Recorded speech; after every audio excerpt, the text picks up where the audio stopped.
இடம் பொருள் நேயர்களுக்கு வணக்கம்.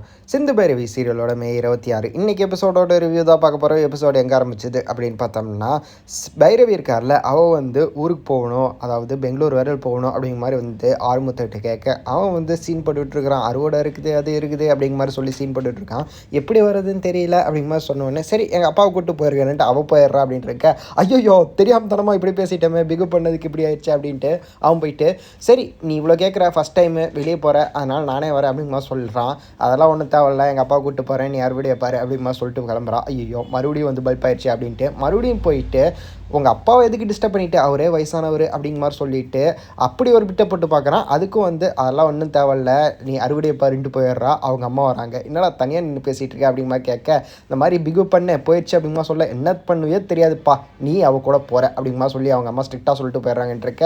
அவன் ரூமில் போயிட்டு அவங்க அப்பாவுக்கு கால் பண்ணிகிட்டு இருக்கிறான். அந்த டைமில் அவன் போகிறான், ஃபோனை கட் பண்ணு அப்படிங்கிற மாதிரி சொல்லி, அந்த ஃபோன்லாம் பண்ணாத, நானே உன்னை கொண்டு போய் விட்றேன், உங்கள் அப்பாவை எதுக்கு சிரமப்படுத்திட்டு, பெங்களூர் எவ்வளோ தூரம் அப்படிங்கிற மாதிரி சொல்ல, அதெல்லாம் ஒன்றும் பிரச்சனை இல்லை அப்படிமா சொன்னால் கேளு, என்ன இப்போ உனக்கு பிரச்சனை, டிரைவராக வந்து நான் வர்றேன், உன் ஃப்ரெண்ட்ஸ்கிட்டேனா அப்படி தானே சொல்லி வச்சுருக்கேன், என்ன வந்து உன் புருஷனாக சொல்கிறதுக்கு சங்கடப்படுறியா, அதெல்லாம் ஒன்றும் சொல்ல வேணாம், டிரைவராகவே நான் வந்து வர்றேன் அப்படிங்கமா சொல்ல, அவளும் சரின்றா. அப்படியே போயிட்டு எவ்வளோ நாள் வருவோம் அப்படிங்கமா சொல்ல, போனோடனே கிளம்ப போகிறோம் அப்படிங்கமா சொல்லிட்டு இருக்கா.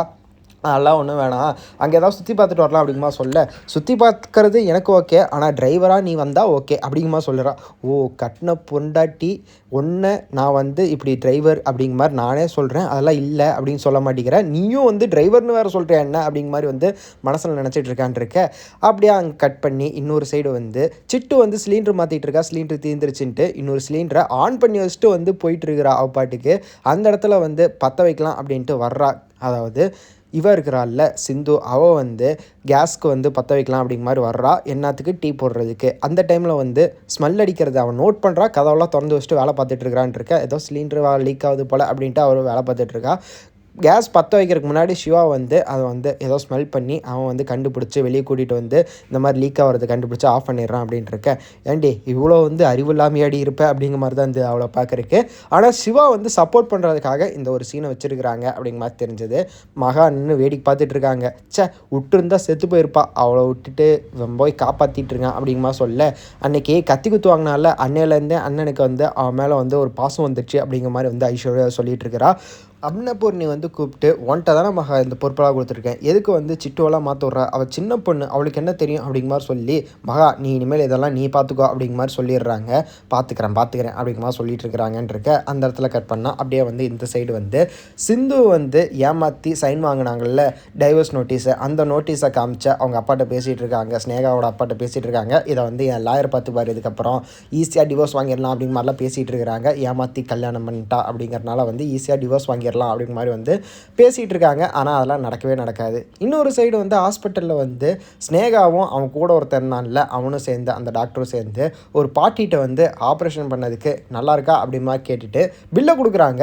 80,000 ரூபா கிட்ட பில்லை கொடுத்து, என்னது டாக்டர் பில்லு அப்படிங்கிற மாதிரி கேட்க, ஆமாம் ஆப்ரேஷன் இது கவர்மெண்ட் ஹாஸ்பிட்டலில் ஆப்ரேஷன் பண்ணால் காசு தரணும் அப்படிங்கிற மாதிரி சொல்ல, சிவா டாக்டர் வந்து அதெல்லாம் சொல்லவே இல்லையா, ஃப்ரீயாக பண்ணலாம் அப்படின்னு சொன்னார் அப்படிங்கிற மாதிரி சொல்கிறாங்க. அவர் சொன்னார் அப்படின்ட்டுலாம் வந்து பேசக்கூடாது, அவர் அப்படிலாம் சொல்லியிருக்கவே மாட்டார், நீங்கள் பில்லை பே பண்ணிட்டு அதுக்கப்புறம் வந்து டிஸ்சார்ஜ் பண்ணிக்கோங்க அப்படிங்கிற மாதிரி சொல்ல, அவங்க சிவா டாக்டர்கிட்டே பேசிடுறாங்க. பேசி அவங்கள வந்து டிஸ்சார்ஜ் பண்ணிடுறாங்கன்ட்டு இருக்க. அதுக்கப்புறமா கூப்பிட்டு உட்காந்து பேசிகிட்டு இருக்கிறான். அந்த மாதிரி வந்து எப்படி நீங்கள் வந்து இந்த மாதிரி வந்து செய்யலாம், யார் இதை செஞ்சது, யார் வந்து பில் பே பண்ணுன்னு சொன்னார், நான் வந்து ஃப்ரீயாக பண்ண ஆப்ரேஷனை யார் வந்து இப்படி பண்ணது அப்படிங்கிற மாதிரிலாம் கேட்டுட்ருக்கிறான் அப்படின்ட்டு இருக்க.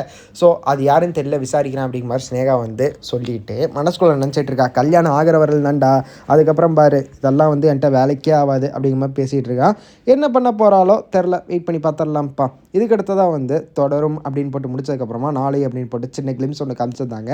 அதில் என்ன காமிச்சிருந்தாங்க அப்படின்னு பார்த்தோம்னா, ஸ்னேகா வந்து ஆல்ரெடி வந்து சிவாவுக்கு வந்து ஹாஸ்பிட்டலில் கொண்டு வந்து சாப்பாடு கொடுத்ததுக்கு கடுப்பில் இருக்கிறா சிந்து மேலே. அதை வந்து கம்ப்ளைண்ட் பண்ணி மகா வந்து அதை வந்து இனிமேல் அவங்களாம் வந்து சாப்பாடெல்லாம் கொண்டு போய் கொடுக்கக்கூடாது அப்படிங்கிற சொல்ல, அது புருஷன் பொண்டாட்டி மேட்ரு, நம்ம அதுக்குள்ளே போகவே கூடாது அப்படிங்கிற சொல்லிட்டு இருக்கிறாங்க அன்னபூர்ணி.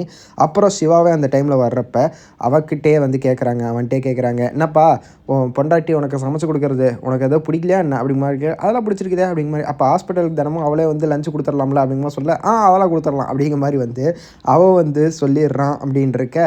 ஸோ இந்த இடத்துல வந்து மகாக்கு தான் பல்பு, திரும்ப திரும்ப ஏன் வந்து அன்னபூர்ணி சொல்கிறதே கேட்டுட்டு இருக்கிறான் அப்படிங்கிற மாதிரி வந்து அவங்களுக்கு ஒரு கடுப்பு. என்ன நடக்க போகுது அப்படிங்கிறத வெயிட் பண்ணி பார்த்துடலாம் அப்படிங்கிறதான். ஸோ அப்படி தான் வந்து இன்றைக்கி எபிசோட் இருந்தது. இன்றைக்கி எபிசோட் யாரெல்லாம் பிடிச்சிருந்தது அப்படிங்கிறத கமெண்ட்டில் சொல்லுங்கள். மறக்காமல் சப்ஸ்கிரைப் பண்ணுங்க. அப்போ தானே நாங்கள் போகிற வீடியோஸ் உங்களுக்கு ரெகுலராக வரும்.